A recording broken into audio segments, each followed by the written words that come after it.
Want to be happy? Then live like a Stoic for a week. What have the Romans ever done for us? Well, obviously the roads. The roads go without saying. How about guidance for how to live in the 21st century? That seems less likely, but in fact, the last few years have seen a flurry of interest in the work of 3 Roman Stoic philosophers who offered just that. They were Seneca, tutor to the Emperor Nero, Epictetus, a former slave, and Marcus Aurelius, himself emperor. Modern books drawing on their ideas and repackaged as guidance for how to live well today include A Guide to the Good Life by William Irvine, Stoicism and the Art of Happiness by Donald Robertson, The Daily Stoic by Ryan Holiday and Stephen Hanselman, and How to Be a Stoic by Massimo Pigliucci. What all these books share is the conviction that people can benefit by going back and looking at the ideas of these Roman Stoics. There's even an annual week dedicated to Stoicism. Stoicism holds that the key to a good, happy life is the cultivation of an excellent mental state, which the Stoics identified with virtue and being rational. The ideal life is one that is in harmony with nature, of which we are all part, and an attitude of calm indifference towards external events. It began in Greece and was founded around 300 BC by Zeno, who used teach at the site of the painted Stoa in Athens, hence the name Stoicism. The works of the early Stoics are for the most part lost, so it is the Roman Stoics who have been most influential over the centuries and continue to be today. Control how you think. So, what were the ideas?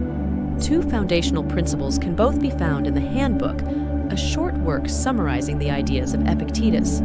The first is that some things are within our control and some are not, and that much of our unhappiness is caused by thinking that we can control things that, in fact, we can't. What can we control? Epictetus argues that we actually control very little. We don't control what happens to us, we can't control what the people around us say or do, and we can't even fully control our own bodies, which get damaged and sick and ultimately die without regard for our preferences.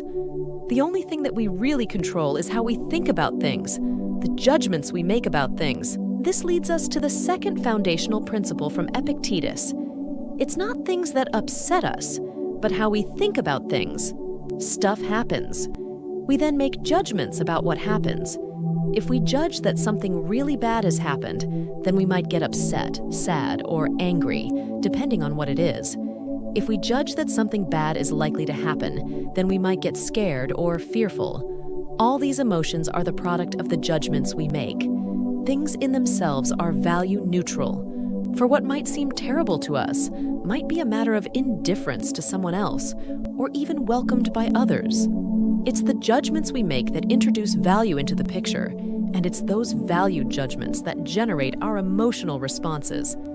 The good Stoic news is that these value judgments are the one thing over which we have complete control. Things happen, none of which are inherently good or bad, and it's within our power to decide how we value them. The paradox of Stoicism, as Epictetus formulates it, is that we have almost no control over anything, yet at the same time we have potentially complete control over our happiness. Train your mind. At first glance, this might seem to understate the very real challenges that people face in their daily lives. How can just thinking differently help someone who is struggling to put food on their table, for instance? The Stoics didn't shy away from this. They fully acknowledged that life can be hard sometimes. Seneca knew this all too well.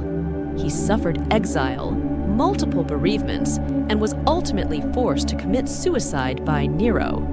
He also knew that it was all too easy to say, "I'm not going to let these external things disturb me," but quite another to follow through and not be disturbed oneself. So the Stoics developed a whole series of practical exercises designed to help train people to incorporate Stoic ideas into their daily lives. Seneca recommended taking stock at the end of each day, noting when you become irritated by something trivial or act angrily in response to someone who perhaps didn't deserve it, and so on. By noting his mistakes, he hoped to do better the next day. Marcus Aurelius had another strategy, reminding himself each morning that he was probably going to encounter a lot of angry, stressed, impatient, ungrateful people during the coming day. By reflecting on this in advance, the hope was that he would be less likely to respond in kind. But he also reflected on the fact that none of these people would be like this intentionally. They were the victims of their own mistaken judgments. Here we get another paradox. No one chooses to be unhappy, stressed, angry, miserable, and yet these are in fact all the product of our judgments, the one thing within our control. Accept what happens. Another Stoic strategy is to remind ourselves of our relative unimportance. The world does not revolve around us. Aurelius regularly reflected in his meditations on the vastness of the universe and the infinity of time stretching into the past and future, in order to put his own short life into wider context. Our lives are but moments when placed within this cosmic perspective. Given this, why should we expect the universe to deliver whatever it is that we might happen to want? On the contrary, it would be absurd to expect it to conform to our will. As Epictetus put it, if you expect the universe to deliver what you want, you're going to be disappointed. But if you embrace whatever the universe gives, then life will be a whole lot smoother. Again, this is easier said than done. But more and more people are taking note of this Stoic advice and working hard to incorporate it into their daily lives.